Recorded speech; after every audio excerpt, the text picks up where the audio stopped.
ನರ್ಸ್ನ appoint ಮಾಡ್ಲೇಬೇಕಲ್ವಾ? ಏನ್ ಮಂತ್ರ ನೀನು ಆ ಒಳ್ಳೆ ಡಾಕ್ಟರ್ ತರ ಲೂಸ್ ಆಗಿ ಮಾತಾಡ್ತಿದ್ಯಾ. ಆ ತರ ಚೆನ್ನಾಗಿ ನೋಡ್ಕೊಳ್ಳೋ ನರ್ಸ್ನ ಎಲ್ಲಿಂದ ಕರ್ಕೊಂಡ್ಬರ್ತೀಯಾ? ಎಲ್ಲೂ ಹೋಗಿ ಹುಡ್ಕಲ್ಲ. ಮತ್ತೆ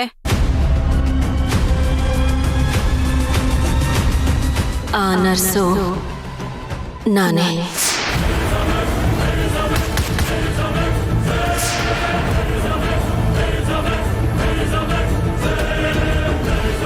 ಮಂತ್ರ ಏನ್ ಹೇಳ್ತಿದ್ಯಾ ನೀನು? ಅವಳಂಗ್ ನರ್ಸ್ ಆಗ್ತೀಯಾ?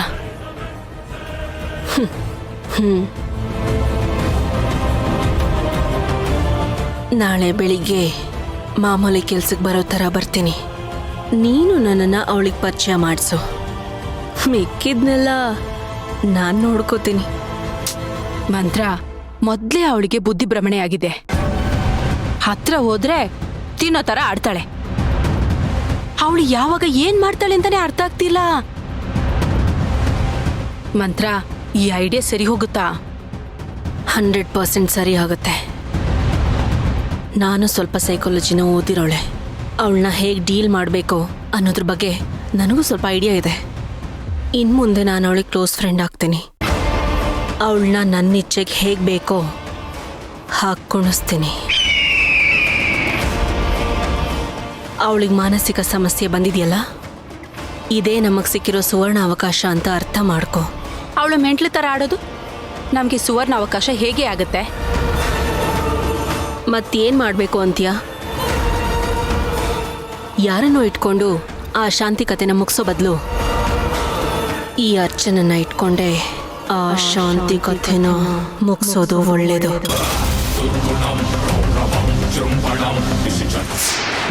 ಬಂದೆ ಏನ್ ರತ್ನಮ್ಮ? ಎಲ್ಲೋಗಿದ್ರಿ ನೀವು? ಅರ್ಚನಮ್ಮನ್ ಫೋನ್ ಬಂದಿದೆ, ಮಾತಾಡಿ ಲೈನಲ್ಲಿ ಅವ್ರೆ. ಫೋನ್ ರಿಸೀವ್ ಮಾಡೋದಕ್ಕೆ ಯಾರು ಹೇಳಿದ್ದು ನಿಮ್ಗೆ? ಯಾರು ಹೇಳಿದ್ದು ಅಂದ್ರೆ ಫೋನ್ ಬರ್ತಾಯ್ತು ಮಾಡ್ದೆ. ಸ್ನಾನಕ್ಕೆ ಹೋಗಿದ್ದೀನಿ ಅಂತ ಹೇಳ್ಬಿಡಿ. ಸ್ನಾನಕ್ಕೆ ಹೋಗಿದ್ದೀರಾ? ಹೌದಾ? ಅಮ್ಮ ಹೇಳಿ ರತ್ನಮ್ಮ. ಅವರು ಸ್ನಾನಕ್ಕೆ ಹೋಗಿದ್ದಾರೆ ಕಣಮ್ಮ, ಬಾತ್ರೂಮ್ ಒಳಗಡೆ ಇದ್ದಾರೆ, ಆಮೇಲೆ ಮಾತಾಡ್ತೀನಿ ಅಂದ್ರು.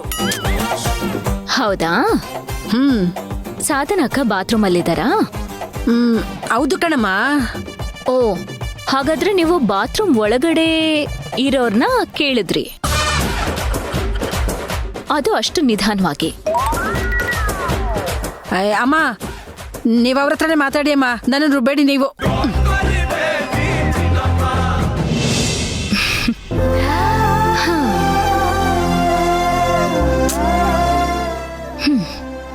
ಫೋನ್ ಮಾಡಿದ್ರು ಮಾತಾಡ್ಲಿಲ್ಲ ಅಂದ್ರೆ ಕೋಪ ಬಂದಿದೆ ಅವ್ರಿಗೆ. ಇರ್ಲಿ, ಫೋನೇ ರಿಸೀವ್ ಮಾಡದೇ ಇರೋರು ನನ್ನ ಮನೆ ಹತ್ರ ಹೋದ್ರೆ ಮಾತಾಡಿಸ್ತಾರಾ? ಓಕೆ, ಲೆಟ್ಸ್ ಸಿ ಏನಾಗುತ್ತೆ ನೋಡೋಣ.